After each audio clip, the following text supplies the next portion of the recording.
Morning. দেখো কে brush করছে গো। আমার ব্রাশ নিয়ে টানাটানি করছে, তাই ওকে একটা নতুন ব্রাশ দেওয়া হয়েছে।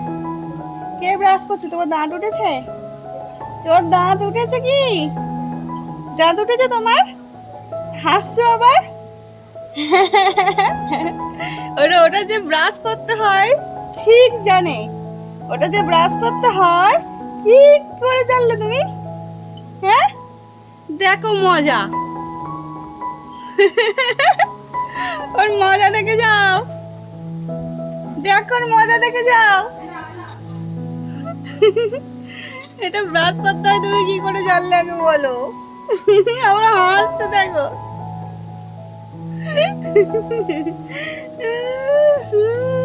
নমস্কার বন্ধুরা, মামামের সঙ্গে তো এতক্ষণ খুনসুটি চললো, এরপর চলে আসলাম ঘরের কাজ সারতে। তো যদিও আমরা রাত্রেবেলা এখন খাটে আর ঘুমাই না, মেঝেতে কুলার চালিয়ে ঘুমাই, তো কুলারটা এখন সাইড করে রেখে দিচ্ছি। তো যত দিন যাচ্ছে আশেপাশের মানুষজনের সংখ্যা যেন কমে যাচ্ছে। তার কারণটা কি বলুন তো? তার কারণ আমরা যত উন্নত হচ্ছি আমাদের মনের মধ্যে কিন্তু একটা অহংকার, একটা হিংসাবোধ কিন্তু জন্ম নিচ্ছে। অথবা আমরা নিজেরা যেটা পাইনি অন্যকে সেটা পেতে দেখে আমরা অনেক সময় হিংসা করি। এই কারণেই হয়তো বন্ধুত্বের সংখ্যা ধীরে ধীরে কমতে থাকে মানুষের। সংসারের কাজকর্ম সেরে যতটুকুনি আমি টাইম পাই ততটুকুনি এই ইউটিউব এবং আমার নিজের শখ আহ্লাদ, নিজের আর কি করলে ক্রিয়েটিভিটি বাড়বে, নিজে কি করলে আরও উন্নত হব এবং আমার সন্তানদেরকে আর কি করালে ওরা আরও বেশি মোটিভেট হবে, সেইগুলো চিন্তা নিয়ে আমি কিন্তু ব্যস্ত থাকি। পরিবারকে সময় দেওয়াটা একটা অন্যরকম আনন্দ। পরিবার যদি ভালো থাকে আমি ভালো থাকবো, এটা অবভিয়াসলি। সেটা একটা পরিবারের, একটা বউয়ের বিশাল বড় দায়িত্ব। তবে আমার সংসারের সমস্ত দায়িত্বটাই আমার বলতে পারেন। মানে একটা সংসার সামলানো থেকে আরম্ভ করে একটা সংসারকে বহন করা সমস্তটাই আমার মাথার ওপর। সংসার চালানো এবং সবাইকে খেয়াল রাখা, মেয়েদেরকে ঠিকঠাক করে মানুষ করা, পুরো দায়িত্বটাই আমার। তাই যতটুকুনি সময় পাই সংসারের বাইরে ততটুকুনি নিজে কি করলে আরও ভালো হবে, আরও সংসারটাকে ভালোভাবে গুছিয়ে নিতে পারবো সেই চিন্তাই করি। বয়স যত বাড়ছে এবং পৃথিবীটাকে যতটা বুঝতে পারছি তত যেন আশেপাশের মানুষজন কমে যাচ্ছে। আগে মনে হতো চারপাশে পরিপূর্ণ মানুষজন, কিন্তু সময়ের সাথে সাথে সব যেন কেমন কমে আসছে। তার কারণ এখন কেউ কারোর ভালোটা সহ্য করতে পারে না। হ্যাঁ, শুনতে খারাপ লাগলে দেখবেন আপনার সাথে আমার সাথে সবার সাথেই এটা হয়। কেউ কারোর এতটুকুনি ভালো দেখলেই হিংসা, যে কী করে হচ্ছে ওর। আমি বলবো নিজেকে সময় দিন।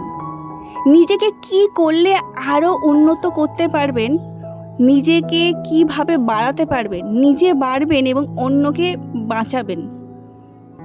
আমি আমার গুরুর কাছ থেকে এটাই শিখেছি, নিজে বাঁচো এবং অন্যকে বাঁচাও। মানে বাঁচা বাড়া, বাঁচা বাড়া মানে কি, মানে অন্যকে বাঁচাও মানে কি, মানে নিজে কিছু শিখবো এবং অন্যকেও কিছু শেখাবো। আমার মনে হয় আড্ডা দেওয়ার থেকে নিজেকে নিয়ে সমালোচনা করাটা আমার মনে হয় বেশি বেটার।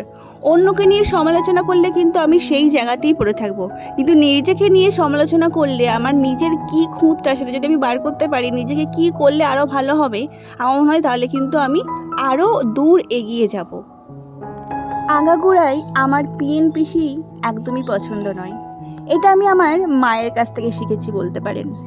আমার মাও একা থাকতে ভীষণ পছন্দ করে, নিজের সংসার নিয়েই ব্যস্ত থাকে।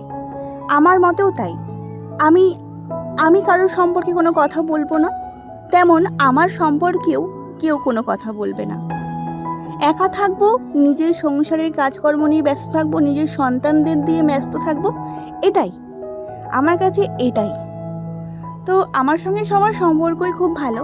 আমার আশেপাশের মানুষজন, পাড়া প্রতিবেশীর সঙ্গে সবার সম্পর্ক ভালো। কারণ আমি পিএনপিসি একদম পছন্দ করি না।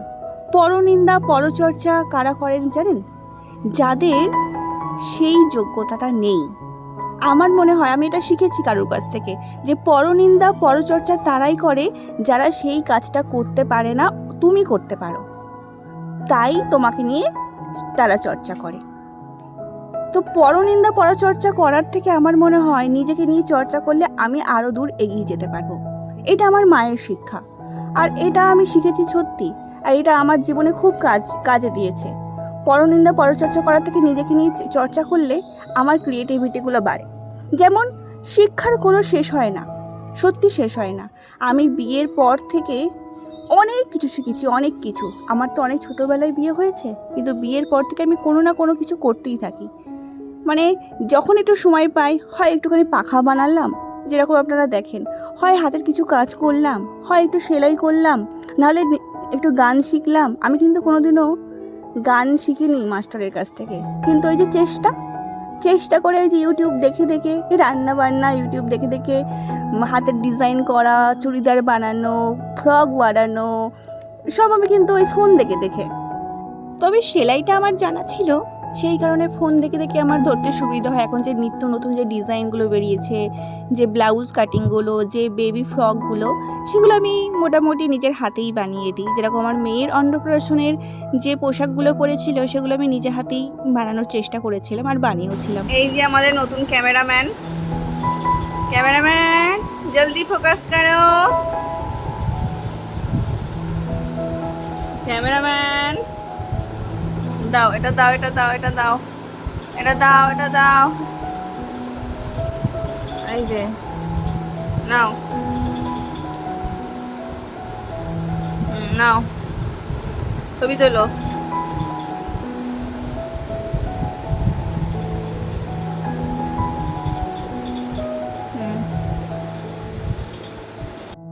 Thanks for watching. আজকের ভিডিওটা এখানেই শেষ করছি, অনেকটা বড় ভিডিও হয়েছে। তবে আজকে যে কথাগুলো বললাম সেগুলো আশা করি আপনাদের খুব খুব ভালো লাগবে। টাটা।